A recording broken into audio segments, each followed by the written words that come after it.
Salut les topovores! Alors pour cet épisode, on va retourner un peu dans l'univers du cinéma, mais cette fois-ci on ne va pas parler des acteurs, mais des décors. Et je vais prendre un réel plaisir à vous en parler parce que certains sont vraiment hallucinants.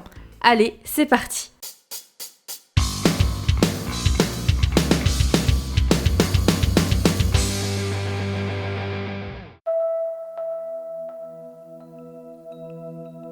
Blade Runner, Superman, Star Wars, The Rocky Horror Picture Show, Le 5e élément ou encore BioShock et Final Fantasy VII, tous et encore plus ont été inspirés du chef-d'œuvre dont je vais vous parler. Certains ont aimé son univers, d'autres sa vision de la robotique et d'autres encore ses techniques de tournage. Si vous ne connaissez pas Metropolis et que vous êtes un fan de science-fiction, c'est un sacrilège. C'est un film muet et en noir et blanc réalisé par Fritz Lang, mais il a tellement influencé notre culture que ça serait dommage de ne pas le voir. Pour la petite anecdote, il est d'ailleurs le premier film à être inscrit au patrimoine de l'UNESCO. Bon, je suis sympa, je vais vous faire un petit synopsis avant de vous parler du tournage. L'histoire se passe en 2026 et l'on découvre tout un monde souterrain d'ouvriers qui œuvrent pour le bonheur des plus riches, qui eux d'ailleurs vivent dans des jardins suspendus dans la ville. Mais c'était sans compter sur l'héroïne qui n'est autre qu'une androïde qui va mener les ouvriers vers la révolte. Bon alors ce film est adapté d'un roman de la femme du réalisateur.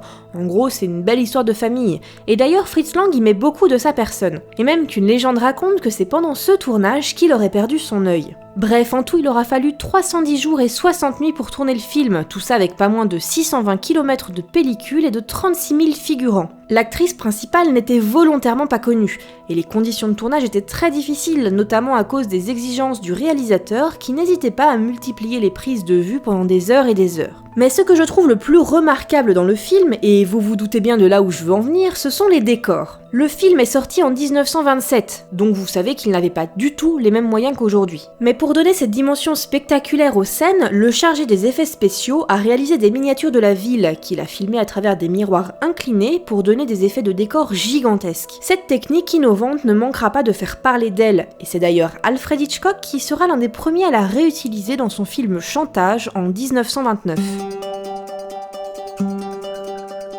Interstellar est le film le plus récent dont je vais vous parler pendant cet épisode, mais il le mérite puisque certaines scènes sont admirablement travaillées. Bon, c'est vrai que beaucoup d'entre vous ont dû le voir au cinéma, mais je vais quand même vous parler un petit peu de l'histoire. Bon, pour faire simple, même si c'est un peu compliqué, il s'agit de l'histoire d'un père qui doit aller dans l'espace, défier les lois du temps notamment, pour aller sauver l'humanité. Bon, c'est un peu comme tous les films de science-fiction, quoi. Et au cours de ce périple, on les voit passer à travers un trou de verre et on découvre d'autres planètes vraiment magnifiques. Ce film a été réalisé par Christopher Nolan, que vous connaissez sûrement tous. Petit rappel quand même, c'est lui qui avait réalisé Inception et la fabuleuse scène de combat en apesanteur. Et c'est d'ailleurs avec la même équipe qu'il travaille sur une scène en particulier d'Interstellar, à savoir celle de la bibliothèque, aussi connu sous le nom de Tesseract. Alors pour faire simple, à un moment du film, le protagoniste se retrouve dans une projection en 4 dimensions qu'il a fallu modéliser. Et Nolan, il est plutôt du genre à voir les choses en grand. Du coup, c'est tout naturellement qu'au lieu d'utiliser les dernières technologies numériques pour traiter la scène, que le réalisateur a souhaité avoir un décor plus vrai que nature. Et à en voir les images, ça en valait vraiment la peine. On peut également noter que dans un souci de réalité, Nolan a souhaité à ce que presque tous les décors et costumes soient hyper réalistes. C'est pourquoi les combinaisons des astronautes pesaient entre 10 et 15 kilos et que les 2 robots n'étaient pas des effets spéciaux mais bien réels. Et toujours dans le but de donner une impression de réalité, les acteurs lorsqu'ils jouaient avaient parfois des écrans aux fenêtres qui diffusaient des images de phénomènes cosmiques qu'ils étaient censés voir pendant le film. Bref, c'est du génie.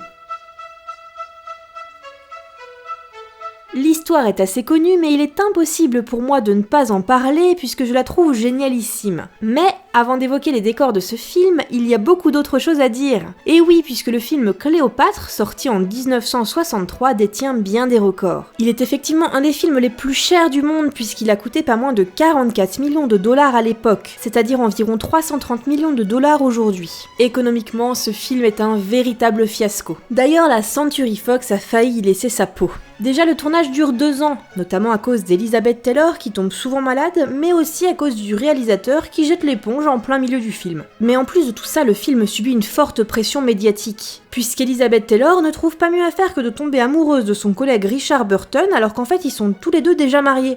Enfin bref, c'est un véritable bordel. Ce chef-d'œuvre qui dure environ 3h40 mettra 7 ans à rembourser ses frais et à devenir rentable. Et bien que certaines libertés historiques ont été prises dans le scénario, il est aujourd'hui l'un des sommets incontestés du péplum et l'un des plus grands classiques du cinéma hollywoodien. Bon, parlons maintenant des décors, parce qu'eux aussi ont une chouette histoire. Alors certes, les constructions n'ont pas été enterrées sous le sable comme pour le film Les 10 Commandements, mais ils ont été construits et puis reconstruits quelques mois plus tard. Oui, 2 constructions pour le même décor grandiose. Bon, effectivement, en Angleterre, il faisait un petit peu froid pour les acteurs, mais surtout pour les palmiers qu'il fallait remplacer régulièrement. Et les décors, eux, ils prenaient l'eau, donc quoi de mieux que tout déménager à Rome. Et à Rome, justement, ils ont reconstruit le Forum romain, et qui, pour les besoins du film, faisait 2 fois la taille du Forum antique. C'est qu'ils aimaient voir les choses en grand. Bon, et puis vous avez vu toutes les images, tout est magnifique, et les costumes également. D'ailleurs, Elizabeth Taylor, qui au passage a été payée près de 54 millions de dollars pour le rôle,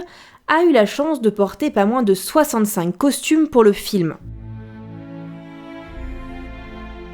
Il y a beaucoup de décors que l'on peut encore visiter, comme celui de Tatooine en Tunisie ou de Port-Royal dans les Caraïbes. Mais l'un des décors qui m'impressionne le plus n'est autre que le très célèbre village des Hobbits du Seigneur des Anneaux. Alors pour vous resituer un peu grossièrement l'histoire, les Hobbits sont des petits habitants de la Terre du Milieu qui n'ont rien demandé à personne et qui vivent dans un petit coin de paradis. Seulement voilà, l'histoire épique de Bilbon va changer la donne puisque 4 Hobbits, dont Frodon Sake, vont voir leur destin totalement changer. Et oui, ils doivent accompagner ce dernier dans la lourde tâche qu'il a de détruire un anneau qui permettrait aux grands méchants de les gouverner tous. On suit donc l'aventure de ce Frodon et de ses compagnons au travers un univers fantastique d'elfes, d'orques, de nains et de plein d'autres créatures encore plus spectaculaires. Les 3 films, qui ont d'ailleurs été tournés tous en même temps, ont pu disposer de plus de 100 lieux de tournage différents, dont beaucoup en Nouvelle-Zélande. Et ça tombe bien, puisque c'est là-bas que le fameux village des Hobbits a été construit. Il faut savoir que le village a été créé bien avant le début du tournage, puisque pour avoir un tel résultat avec les plantes, les fleurs, les arbres, etc., les plantations ont dû commencer au moins 1 an avant. Et oui, il a fallu jouer avec les perspectives en plaçant les personnages les plus grands plus près de la caméra. Mais ils ont aussi utilisé d'autres systèmes, comme celui de la poulie qui permettait aux comédiens de bouger en même temps que la caméra pour suivre l'effet de perspective. Bref, c'est un véritable travail de décor, de tournage, mais aussi de costume, puisqu'il a fallu pour le film environ 1600 paires de pieds de hobbits. Et je ne vous parle même pas du personnage de Gollum. Bon, donc vous l'avez compris, c'est une véritable petite perle qui a été créée en Nouvelle-Zélande, et plus précisément dans le village de Matamata. Bon, et puis pour tous ceux qui, comme moi, ne peuvent pas y aller mais qui veulent voir l'univers de leurs propres yeux, il n'y a plus qu'à attendre qu'ils relancent l'exposition qu'ils avaient lancée dans le RER parisien, notamment à la station Aubert.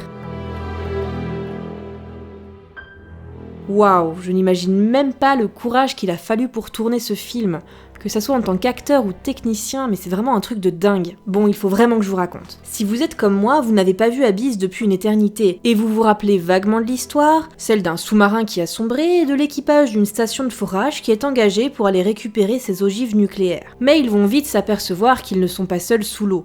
Bon, je ne vous en dis pas plus pour ceux qui ne l'auraient pas vu et je m'attaque désormais à l'envers du décor. Le film a été orchestré par James Cameron qui réalise un grand rêve d'enfant, à savoir créer le film ultime de sous-marin. Bon, on lui en veut pas, il avait 17 ans quand il a commencé à en parler. Bref, impossible n'est pas Cameron et celui-ci se démène pieds et mains pour trouver le décor parfait pour le film. Et c'est en Caroline du Sud qu'il va le trouver dans une ancienne centrale nucléaire. Au cœur de celle-ci, un réacteur inachevé semble être l'endroit idéal pour immerger la station Deep Core à 13 mètres de profondeur, qui servira d'ailleurs de background au film. Cette installation a duré 4 mois et a dû être noyée sous 28 millions de litres d'eau, et d'ailleurs le remplissage a duré 5 jours. Mais loin d'être suffisant, il a fallu installer un deuxième réservoir plus petit pour certaines scènes. En tout, le tournage aura nécessité 42 millions de litres d'eau. Heureusement qu'il y avait un lac pas loin de là pour se servir. Mais ce n'est pas le plus fou, je trouve. Car il faut bien s'imaginer que si le décor est aussi grandiose, c'est qu'il impose des conditions de tournage hors normes. Il faut vous imaginer tourner 3 jours par semaine, pendant 10 heures non-stop sous l'eau, au milieu de la javel qui vous brûle la peau et des excréments de vos collègues qui ne pouvaient pas remonter à la surface pour se soulager. Ça avait l'air vachement sympa, hein. En plus de ça, l'équipe du tournage a dû faire preuve d'une extrême patience, puisque le temps de mettre en place les scènes pouvait être long. parfois même très long. Et c'est ainsi que Kimberly Scott a eu le temps de tricoter 5 pulls coincés dans un sous-marin pendant le temps du tournage. Bref, un vrai challenge pour l'équipe qui ont d'ailleurs parfois craqué, mais bon, on va pas leur en vouloir hein, vu les conditions et puis le résultat est juste génial. Et voilà, c'est fini. Bon, bah moi comme d'habitude, j'ai pris un réel plaisir à écrire cet épisode, alors j'espère qu'il vous a plu. Malheureusement, je ne vous annonce pas de date de live cette fois-ci puisque je dois travailler sur la FAQ et que c'est beaucoup de boulot.